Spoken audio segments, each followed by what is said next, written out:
Stop, you haven't subscribed to the channel yet. Subscribe now, we have new stories every day. Now let's go. Late at night, I was awakened by a frantic doorbell pounding on the front door and a woman's scream. As I stumbled down the stairs, my sister Christy reached the door first and flung it open. Crying and sobbing, my mother, Katie, rushed into the house. "Carl is gone! Carl is gone!" Katie exclaimed between sobs, throwing herself into Christy's arms, and he took Carl Jr. with him. They're both gone. Both missing. Katie's sister, my Aunt Evelyn, burst in. "Carl thinks Katie is cheating on him," Evelyn said, lifting her eyes to me and Dad. "I'm so sorry, Paul. I brought Katie here because she was determined to come on her own, and in her state, I was afraid she'd get into an accident." Mom was still sobbing. "Carl said he has proof that I'm sleeping with you, Paul," Mom said, wiping her eyes and looking at Dad. "Someone was sending me flowers at work. I told Carl I thought it was him. Then he said he found a motel receipt from the Pine, lingerie in a bag in the trunk of my car, and even a disposable phone with your work and cell numbers in the call log under the seat." Katie took a deep breath. "Carl claimed he spoke with the manager of the Pine Motel, and they recognized me from a photo, saying I go there several times a week, always paying in cash. They even remembered my car and the bumper stickers. One of the cleaners described you and your car. It's pretty hard to miss that dent on the front fender." Mom slid down to the floor on Saturday. "Paul, Carl thinks we're having an affair. I told him it's not true." At that, Katie pulled out a folder filled with photos printed on thick paper. "Yesterday, someone sent this letter to Carl's work email." Christy grabbed the photos and grimaced. "I suppose no child should have to see their parents having sex, even in digital photos." Mom started crying again. "Paul, you have to talk to Carl. You have to tell him it's not true. I'm being framed. I can't lose him now, not after everything I've been through." She cried again. Dad tightened the belt of his robe, and a sour expression appeared on his face. "I'm not going to talk to that man. Hell will freeze over first. Didn't my lawyer make it clear to you that I don't even want to speak to you? Now please leave this house immediately and take these filthy photos with you." Christy handed the photos to me and turned to Dad. "It's pretty disgusting, Dad, but does this mean you and Mom might get back together?" A hopeful smile appeared on her young face, and I smiled too, but for a different reason. Mom looked at my sister. "No, sweetheart, your father and I haven't been together since we separated before the divorce." I couldn't hold it in and burst out laughing. I laughed so hard I couldn't breathe. I stumbled on the steps and collapsed onto the couch, tears streaming down my cheeks from laughing so much. "God, my sides hurt." "Jason." My sister yelled at me. "What's wrong with you?" I wiped my nose and tried to stop laughing. "Come on, sis, you got to see the humor in this. The reason Mom and Dad split up was because Mom cheated on Dad with Carl. Now Carl is leaving Mom because he thinks she's cheating on him with Dad." I couldn't stop giggling. After Mom cheated on Dad, I can't imagine why Carl would suspect that she'd cheat on him. What could have possibly given Carl the idea that Mom wouldn't be 100% faithful to him? As they say, once a cheater, always a cheater. I started laughing again. You couldn't write a better comedy than this. Fair? What affair? Christy looked at Mom. "Dad said you two separated because you gradually..." Mom just sobbed. A stunned expression froze on Christy's face. "No way, Mom. You slept with other men while you were married to Dad." Mom lifted her eyes from the floor. "Technically, it wasn't cheating. It was just one person." Mom wiped her eyes again. "Christy, you're too young to understand. I've always loved your father, and I still love him. It just happened. You see, Carl was my first real love. I didn't want the divorce. I thought we could stay together as a family." I clapped my hands and started laughing again. "Very well, Mom. Hey sis, ask Mom to tell us about her brilliant idea on how to prevent the divorce. Ready?" All Dad had to do to save the marriage and the family was listen closely. All he had to do was let Mom keep sleeping with Carl and not interfere. I looked at my shocked mother. "Yes, Mom, I read your letter." Aunt Evelyn shot daggers at Dad with her eyes. "You let the kids read Katie's letter." I jumped up. "No, Aunt Evelyn, Dad didn't know I had seen Mom's letter." I looked at Dad. "Sorry, Dad. I found Mom's letter over a year ago when I was digging through your desk looking for stamps." "Oh my God, Mom, how could you?" Christy said, stepping away from Mom. "You wanted Dad to have a threesome." "No, no, no," Mom screamed, trying to stand. "Nothing like that. I loved both of them. I wanted them both in my life, but not like that. They were two completely different lives, two different worlds. I love your father. I always have, but Carl was my first love, even before you were born. When Carl and I were together, those moments were, unforgettable. But I never stopped loving your father, just like I love you and your brother Jason." I burst out laughing again. "Is that true, Mom?" Do you really love us? You know what, sis? I overheard Dad talking to Uncle Todd. Dad gave Mom a choice, Carl or her family. That means you and me or Carl. And that was even after Dad found out about their affair. Everything would have been forgiven if Mom had stopped seeing Carl and returned to us as a wife and mother. And you know what? Our loving mother chose Carl, not her kids, not us, the one she supposedly loved so much. Well, we came second. Mom reached out her hands to Christy, but Christy stepped back. Christy, Mom stammered, it wasn't that simple. The situation was complicated. No, Mom, it wasn't complicated at all, I interrupted. It was actually a simple choice. Your own children and family on one side or a guy from your 20-year-old dreams on the other. You didn't choose us. You wanted to have your cake and eat it too. You chose Carl, not Christy, me, or Dad. Christy backed away behind Dad and hugged him from behind on the staircase. How could you leave us, Mom? You said different lives. So does that mean you don't want to be our mother anymore? Christy buried her face in Dad's shoulder and started crying. I could almost see the venom on my sister's face when she looked at Mom and spat, "You're a liar." Enough, my father's strict voice finally broke the tension. There will be no such language in this house. Whatever happened between us as husband and wife, she is still your mother. Mom looked at Christy, then at me with pleading eyes. Jason, Christy, please understand. I never wanted things to turn out this way. We're still a family. I always wanted to be close to you. Christy lifted her eyes and through tears responded with sarcasm. Well, thanks, Mom. You were always around as long as it didn't interfere with Carl. Christy hugged Dad tighter. Every other weekend and on holidays? Well, maybe, Mom, you'll get your first true love to let you see Carl Jr. twice a month. That arrangement worked fine for your first two kids. Why shouldn't it work for Carl Jr.? Plus, you'll have plenty of free time to find your third, fourth, or even fifth true love. Mom was furious. You're wrong. It was never like that. There were feelings you just can't control. I always wanted the best for you too and for your father. Nonsense, Mom. You not only betrayed Dad and destroyed our family, but you didn't even try to help us or Dad. The best for us. After reading your letter, I started looking through the bills. Did you do anything or contribute to our upbringing after you ran off with your dream lover? Alimony? Child support? Anything? Mom silently stared at the floor, mumbling something about the divorce settlement. Yeah, that's what I thought. I continued. Sis, did you know Dad almost lost the house?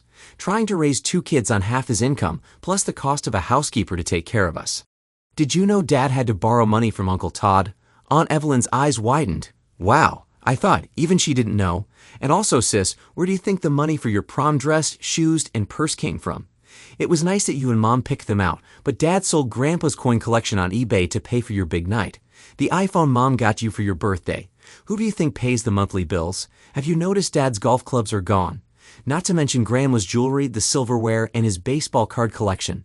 Dad didn't even fix the air conditioner in his car or the dent in it, and he always takes the bus. Come on, sis, did you ever notice Dad packs his lunch every day? It's always peanut butter and jelly or salami sandwiches. Dad turned down 2 promotions because the work hours didn't fit with our schedule. When was the last time you saw Dad hang out with friends, play ball, or just leave the house without us? Meanwhile, Mom and Carl, her dream man, seemed to have no trouble living in their McMansion or going on European vacations. Hey, Mom, how much did that custom stroller you bought for Carl Jr. cost last month? Mom looked at Dad. Paul, why didn't you say anything? Carl and I could have. I saw Dad's eyes flare and his face redden, a sure sign he was struggling to hold back his anger. He said coldly, I take care of this family. My family doesn't need or want your help or hiss. Damn, Mom, you really know how to pour salt in the wound, I chimed in. By the way, I guess Carl was okay with sharing you when you were Dad's wife, but not the other way around. Old Carl has a problem sharing now that you're his wife? Well, M.O.M., dear, how does it feel when your first true love takes his family and walks out on you? Feels kind of painful, doesn't it? Mom seemed to remember why she came and collapsed to the floor again, crying. Paul, please, you have to help me. I don't know where Carl and Carl Jr. are. You have to find them. Let Carl know that nothing ever happened between us. I can't lose Carl or Carl Jr. again. She was sobbing, clutching her head in her hands. Dad interrupted her with his calm, even voice. All right, this has gone on long enough. Katie, I didn't want to talk to you before, and I still don't want to now. My lawyer made that clear to you. This is the last time you're barging into my family and my home. I'm asking you to leave. You and his personal, affairs are no concern of my family. Mom shook off Aunt Evelyn's attempts to help her up and leave. Dad didn't even raise his voice as he walked over to the phone and dialed a few numbers. Hello, police? I'd like to report an unwanted guest in my home who refuses to leave. This person showed up uninvited and won't go away. There was a pause as Dad gave the address. Is there a patrol car in the area? Great, please send it over right away. Thank you. Mom was still crying, and Aunt Evelyn was trying to pull her out of the house. Christy was hugging Dad while he quietly spoke to her. I lazily glanced at the photos. If the people in them didn't look like my parents, I might have actually enjoyed them. I don't know how much time passed, but I looked up when I saw the flashing lights reflected in the open front door. Uncle Todd entered the house in his patrol uniform. He looked surprised, but then removed his hat and walked over to Aunt Evelyn. After talking with Dad, he finally approached Mom. "Katie," Uncle Todd said in a tone I had never heard from him before. "If you don't leave right now, I'll have to arrest you." Uncle Todd pulled out his handcuffs. "Katie," Aunt Evelyn insisted, "you'll never see Carl or Carl Jr. if you end up in jail. Come on, let's go." It seemed to finally sink in for Mom. She let Aunt Evelyn help her to her feet and lead her out the door, with Uncle Todd following behind. Dad, still holding Christy close to him, walked to the door and shut it. "We'll talk tomorrow," Dad said, and led us upstairs. The next day, Dad tried to talk to Christy and me, but it was clear his heart wasn't in it. Neither Christy nor I wanted to see Mom again. Dad said he wouldn't force us. He just asked us to think about it, since none of us were saints. She was still our mother and made mistakes like any other person. I noticed that Dad struggled to say Mom's name. A few days later, while I was kicking a ball on the driveway, Uncle Todd pulled up in his police car. He gestured for me to sit in the passenger seat of the patrol car. Uncle Todd handed me the photos Mom had brought to the house that day. "Not bad," Uncle Todd said, looking at me. "Our specialists say that if this were a court case, they wouldn't be able to tell if these are real or fake." I shrugged. "You specialize in computer graphics, right? Last summer, you took an advanced special effects course in Los Angeles." Uncle Todd leaned back in his seat. "I didn't fake these photos," I replied, and that was the truth. I hired one of the instructors from the course to do it at the company he worked for. I provided a few photos of Mom and Dad. The final photos cost me every cent I earned from my summer job. Uncle Todd opened a small notebook. I spoke with the manager of the Pine Motel. The manager remembered a woman who matched Katie's description, but he couldn't be sure since she always wore dark glasses. The van also looked familiar, but I checked with the rental companies, and it seems one rentals leased the same van each time that lady booked a room at the motel. The rental clerk remembered because the van was always returned cleaner than when it was picked up. I shrugged again. The role of my mom was played by a look-alike housewife I found on an adult site, and I had to cash one of my college savings bonds to pay her. Renting the van cost me another savings bond. Every time I had to put on and scrape off those stupid baby on board and catch the wave stickers from the bumper. Now, Uncle Todd continued, "The hotel maid identified your dad's car by the dent. However, I don't think Carl understood her correctly when she described the driver of the dented car. It wasn't a middle-aged man, but a young guy, almost a teenager." Uncle Todd gave me a stern look. "You drive your dad's car, don't you? If I check the school records, won't I find you absent on the days his car was at the motel?" I started to sweat a little. "Christy drives Dad's car sometimes too," I suggested. Uncle Todd nodded. The flowers were purchased from the florist using a prepaid Visa gift card. Each delivery was made after a phone call. "Your mom swears she hasn't been to the Pine Motel since the divorce. So how did the receipts end up in the glove compartment of her car, along with a prepaid cell phone? And you have a key to your mom's van, don't you?" Damn, it was getting heated. "Yeah, Chrissy has one too," I said hesitantly. Uncle Todd ignored this and continued.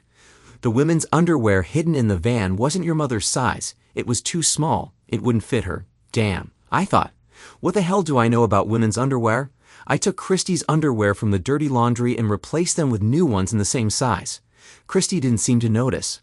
Uncle Todd closed his notebook and slipped it into his pocket. Turning to me, he said, "You're 18 now, so I'm not going to treat you like a child. Here's what we're going to do. You'll see a police psychiatrist, he's a friend of mine, for a while and sort things out with him, and we'll keep this between us." He handed me a business card. I nodded and got out of the patrol car. After a few sessions, the psychiatrist told Uncle Todd that it was a one-time incident, even beneficial for my health as it acted as a release of pressure. That was probably true. After Mom left that evening, I felt most of my anger and resentment toward her disappear, like air escaping from a balloon. I mean, I'm not as close to Mom as I am to Dad, but we're okay. Mom and my sister Christy sort of patched things up. They talk, but Christy has distanced herself from Mom. During visits, Christy never stayed overnight at Mom's anymore. However, it didn't matter much in the near future.